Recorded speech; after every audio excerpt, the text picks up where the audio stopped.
சுவாமியே சரணமையப்பா. ஓடிவா ஐயப்பா ஓடிவா ஐயா, உன் பாதம் சரணடைந்தோம். ஓடிவா ஐயா, ஓடிவா ஐயப்பா ஓடிவா ஐயா, உன் பாதம் சரணடைந்தோம். ஓடிவா ஐயா. அந்த வராரையப்பா இந்த வராரையப்பா, ஐந்து மலை தான் கடந்து ஓடி வராரையப்பா. ஓடிவா ஐயப்பா ஓடிவா ஐயா, உன் பாதம் சரணடைந்தோம். ஓடிவா ஐயா. சுவாமியே சரணமையப்பா. மேன்மைகள் சைவநீதி விளங்குக உலகமெல்லாம். நோயற்ற வாழ்வே குறைவற்ற செல்வம். அந்த நோய் நொடிகள் இல்லாத வாழ்வு இந்த உலக மக்கள் எல்லோரும் வாழ வேண்டும் என்று கலியுகத்தின் காந்தமலை ஜோதியாகிய சபரிமலை சுவாமி ஐயப்பனுடைய திருவடிகளை சிறந்தாழ்த்தி, டான் தமிழொலி ஓம் தொலைக்காட்சி நேயர்கள் அனைவருக்கும் சர்வதேச இந்து மத குருபீடம் அகில இலங்கை சபரிமலை ஸ்ரீ சாஸ்தாபீடத்தின் சார்பில் இனிய வணக்கங்களும் நல்லாசிகளும். இன்றும் மங்களகரமான குரோதி வருஷம் கார்த்திகை மாதம் 20ஆம் நாள் 5/12/2024 வியாழக்கிழமை.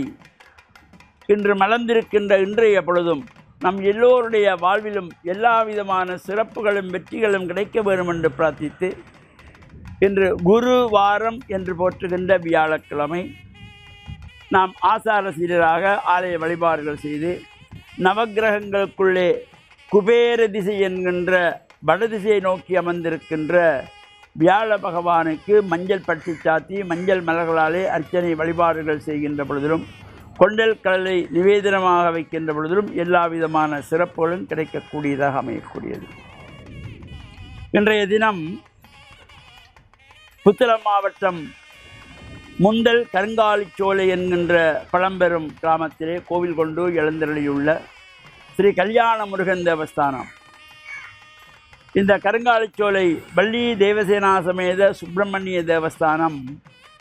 இந்த ஆலயத்திலே திருமுருக கிருபானந்த வாரியார் சுவாமிகள் வருகை தந்த பொழுது அந்த ஆலயத்திலே ஒரு சிறப்பை அவர்கள் காணுகின்ற பொழுது, அந்த ஆலயத்திலே பூஜைக்கு வருகின்ற குருமார்கள், இள வயதிலே வருகின்றவர்களுக்கெல்லாம் அந்த ஆலயத்திலே வந்து 6 மாதம் 1 வருடத்துக்குள்ளே அவர்களுக்கு திருமணம் ஆகின்ற ஒரு சிறப்போடு கூடியதாகவும், அங்கு வந்து வழிபாடு செய்கின்றவர்களுக்கு திருமண தடைகள் நீங்கி திருமணங்கள் எல்லாம் விரைவிலே நடைபெறுவதையெல்லாம் அறிந்த திருமுருக கிருபானந்த வாரியார் சுவாமிகள் இந்த ஆலயத்திலே இந்த முருகனுக்கு ஸ்ரீ கல்யாண முருகன் என்று திருநாமம் சூட்டினார்.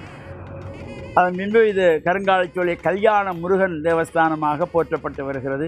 அந்த ஆலயத்திலே பரிவார மூர்த்தியாக பன்னெடுங்காலமாக வீட்டிருந்த ஐயப்பனுடைய ஆலயம் இப்பொழுது புதுப்பிக்கப்பட்டு புதிய திருப்பணி வேலைகள் செய்யப்பட்டு 18 படிகளோடு சுவாமி ஐயப்பனுடைய சன்னிதானம் அமைக்கப்பட்டு, அங்கு ஐயனாரும் ஐயப்பனும் கோவில் கொண்டு எழுந்தருளுகின்றதாகிய சிறப்போடு கூடியதாகிய இந்த ஆலயத்தினுடைய மகா கும்பாபிஷேகத்திற்கான பூர்வாங்க கிரியைகள் இன்று காலை ஆரம்பமாகி தொடர்ச்சியாக நடைபெற்று, நாளைய தினம் வெள்ளிக்கிழமை மாலை 6:30 மணி அளவிலே பஞ்சகுண்டபக்ஷ மகா யாகாரம்பம் நடைபெற்று, அதனைத் தொடர்ந்து சனிக்கிழமை தைலாபியங்கம் என்கின்ற எண்ணெய் காப்பும், 8ஆம் தேதி ஞாயிற்றுக்கிழமை மகா கும்பாபிஷேகமும் அதிகாலையிலே 6 மணி முதல் 7:12 வரை உள்ள சுபமுகூர்த்த வேளையிலே மகா கும்பாபிஷேகம். இவ்வாறு சிறப்பு கூடியதாகவும், இப்பொழுது சபரிமலை சுவாமி ஐயப்பனுடைய இந்த மகர ஜோதி பெருவிழா அகில இலங்கை சபரிமலை சாஸ்தாபீடத்தின் 44வது ஆண்டாக நடைபெற்று கொண்டிருக்கின்றது. கொழும்பு 13 விவேகானந்த மட்டில் அமைந்துள்ள கமலாமுடி மண்டபத்தில் இந்த பூஜைகள் வழிபாடுகள் சிறப்பாக நடைபெற்று வருகின்றன. இவ்வாறான பூஜைகளிலும் கலந்து இறையருடைய எல்லாம் வருவதோடு இந்த ஐயப்பனுடைய பஜனைகள் வழிபாடுகள் மலையாள பூஜைகள் சங்காபிஷேக நிகழ்வுகளிலும் கலந்து இறையருளை பூர்ணமாக பெற்று மண்ணில் நல்ல வண்ணம் வாழ. டான் தமிழொலி ஓம் தொலைக்காட்சி நேயர்கள் அனைவருக்கும் சர்வதேச இந்து மத குருபீடம் அகில இலங்கை சபரிமலை ஸ்ரீ சாஸ்தாகுடத்தின் சார்பில் நல்ல ஆசிகளை கூறிக்கொள்வதில் மனமகிழ்வு கொள்கிறோம். சர்வே ஜனாக சுகினோ பவந்து சமஸ்த சன்மங்களானி சந்து. சுபம்.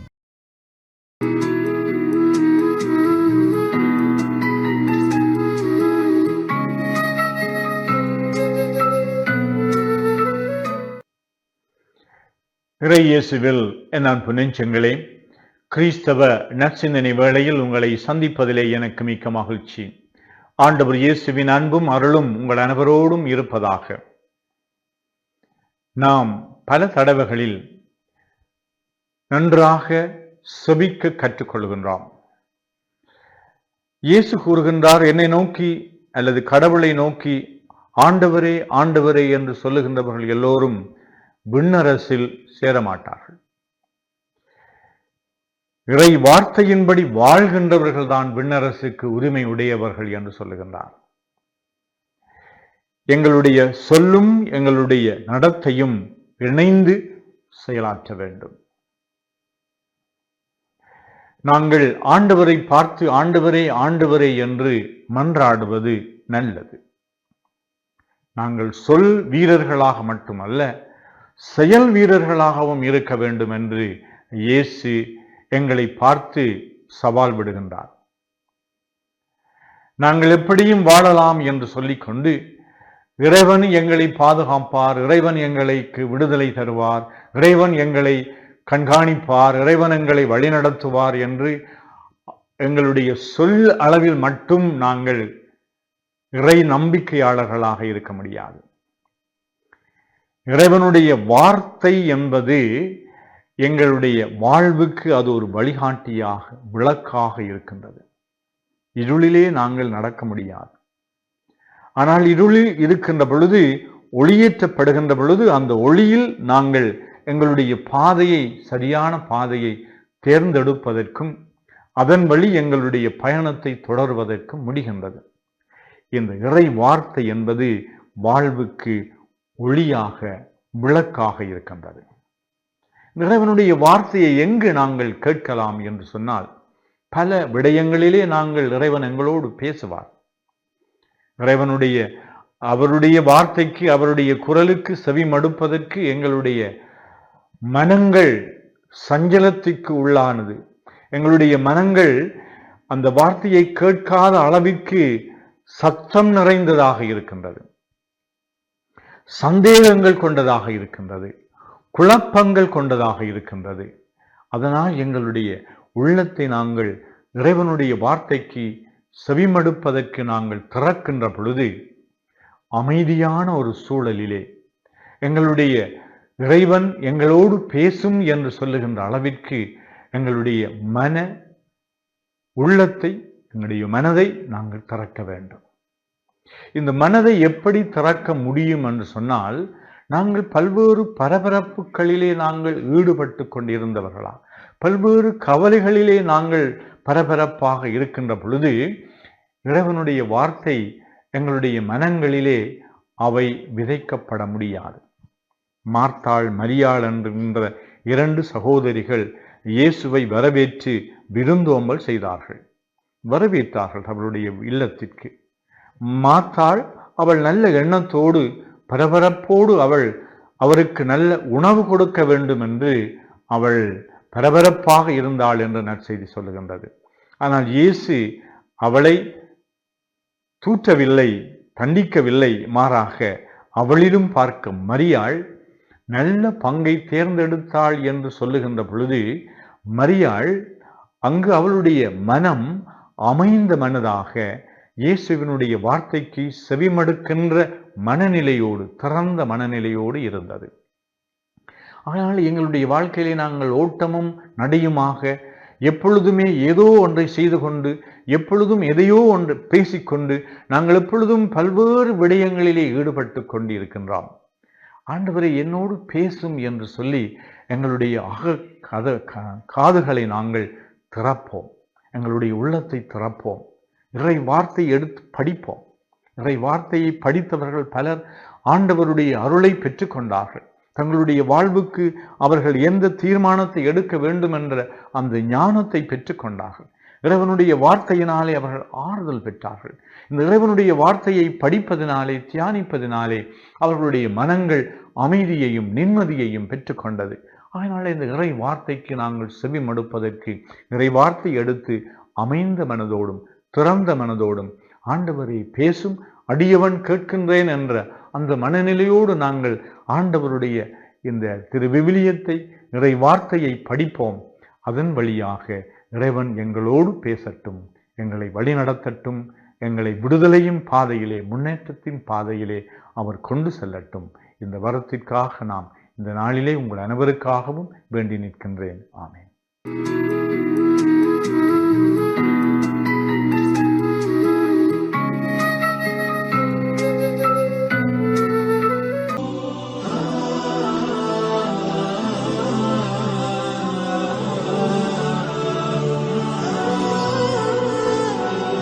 பிஸ்மில்லாஹிர் ரஹ்மானிர் ரஹீம். இஸ்லாமிய நற்சிந்தனையோடு இணைந்திருக்கக்கூடிய நேயர்கள், பார்வையாளர்கள் அனைவருக்கும் அஸ்ஸலாமு அலைக்கும் வரஹ்மத்துல்லாஹி வபரகாத்துஹு. இன்றைய இஸ்லாமிய நற்சிந்தனையினூடாக நபி முஹம்மது ஸல்லல்லாஹு அலைஹி வஸல்லம் அவர்களின் வணக்க வழிபாடுகள், இபாதத்துக்கள் எப்படி இருந்தது என்பதை ரத்தின சுருக்கமாக உங்களுடைய கவனத்திற்கு கொண்டு வரலாம் என்று ஆசைப்படுகின்றேன். அன்புள்ள சகோதர சகோதரிகளே, ரசூலுல்லாஹி ஸல்லல்லாஹு அலைஹி வஸல்லம் அவர்கள் அல்லாஹ்வுடைய தூதராக இருந்து கொண்டு, முன்பின் பாவங்கள் மன்னிக்கப்பட்டவராக இருந்து கொண்டு, சுவர்க்கவாதி என்று அல்லாஹ்வினால் உத்தரவாதப்படுத்தப்பட்ட நிலையில் இருந்து கொண்டு எந்த அளவுக்கு இந்த உலகத்திலே இபாதத்துக்களை அவர்கள் நிறைவேற்றினார்கள் என்பதை பார்க்கின்ற பொழுது, சில நேரம் நபி அவர்கள் இரவு தொழுகையில் ஈடுபடுவார்கள். நபி அவர்கள் அந்த தொழுகையிலே அல்லாஹ்வுடைய வசனங்களை ஓதி கண்ணீர் வடிப்பார்கள். அந்த நேரத்திலே அழுது அவர்களுடைய நெஞ்சிலே இருந்து ஒலிக்கக்கூடிய அந்த ஓசை ஒரு தண்ணீரை பாத்திரத்திலே ஊற்றி கொதிக்க வைத்தால் எப்படியான சத்தம் ஏற்படுமோ அந்த சத்தம் நபிகளாருடைய உள்ளத்திலிருந்து ஒலிக்கக்கூடிய அளவுக்கு அழுது அல்லாஹ்வுடைய வசனங்களை ஓதி தொழுகையை நபி அவர்கள் நிறைவேற்றுவார்கள். சில பொழுதுகளில் நபி அவர்கள் தொழுவார்கள், கால்கள் வீங்குகின்ற அளவுக்கு இபாதத்தில் அதிகமாக ஈடுபடுவார்கள். அந்த நேரத்தில் சஹாபாக்கள் கேட்பார்கள், அல்லாஹ்வின் தூதரே, நீங்கள் முன்பின் பாவங்கள் மன்னிக்கப்பட்டவராக இருந்து கொண்டு கால்கள் இந்த அளவுக்கு வீங்குகின்ற அளவுக்கு ஏன் சிரமப்பட்டு நீங்கள் தொழ வேண்டும், நீங்கள் வணக்கம் புரிய வேண்டும் என்று கேட்ட நேரத்திலே நபி அவர்கள் சொல்லுவார்கள், அதாவது அஃபலா அகூனு அப்தன் ஷக்கூரா, அல்லாஹ்வுக்கு நன்றியுள்ள ஒரு அடியானாக நான் இருக்கக்கூடாதா? என்னுடைய பாவங்களை எல்லாம் மன்னித்தான், எனக்கு சுவனத்தை வாக்களித்திருக்கின்றான், எனவே அந்த ரஹ்மானுக்கு நன்றி உள்ளவனாக நான் இருக்கக்கூடாதா என்று நபி அவர்கள் கேட்பார்கள். அந்த அளவுக்கு வணக்க வழிபாடுகளில் ஆர்வத்தோடும் ஆசையோடும் ஈடுபடுவார்கள். ஒரு நாளைக்கு 100 தடவைகளுக்கு மேல், இன்னொரு அறிவிப்பில் 70 தடவைகளுக்கு மேல் அல்லாஹ்விடத்திலே பாவ மன்னிப்பு தேடுவார்கள்.